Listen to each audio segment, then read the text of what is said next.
জন্য এখানে পাট শাক দিয়ে পাকোড়া বানাবো। পাট শাকটা ধুয়ে নিলাম, পেঁয়াজ, কাঁচামরিচ, ডাল, বেসন নিব, আদা রসুন বাটা। বেসনটা নিয়ে নিলাম, এখন মেখে নিব। ও পাট পাতাটা কেটে নিব আগে। পাট পাতাটা কেটে নিলাম, এখন মাখবো। এই যে মাখতেছি, এখন তৈলে দিয়ে দিব। অল্প ডাল ভিজায় বেসনের সাথে দিলাম আর কি, ওটা খেতে অনেক মজা লাগে। আর কাঁচামরিচ দিছি, পেঁয়াজ, আদা রসুন বাটা, সাথে বেসন।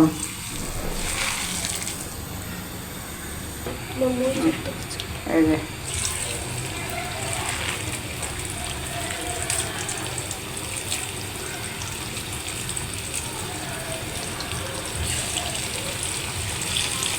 পাট শাক দিয়ে পাকোড়া বানাইলে ঠিক এরকমই কালারটা হবে, কারণ ওটা তো সবুজ। ভাজা হওয়ার পরে ভালো লাগবে।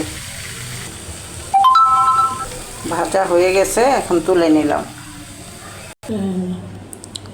এই যে চা পাকোড়া সবাইকে দিচ্ছি। চাটনিটা লইলাম না নিহান? পাকোড়া কেমন হয়েছে নিহান?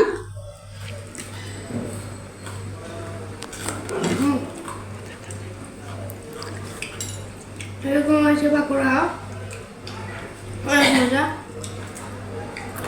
তো ভিডিওটা কেমন সবাই কমেন্টে জানাবেন, আর কষ্ট করে একটা শেয়ার করে দেবেন।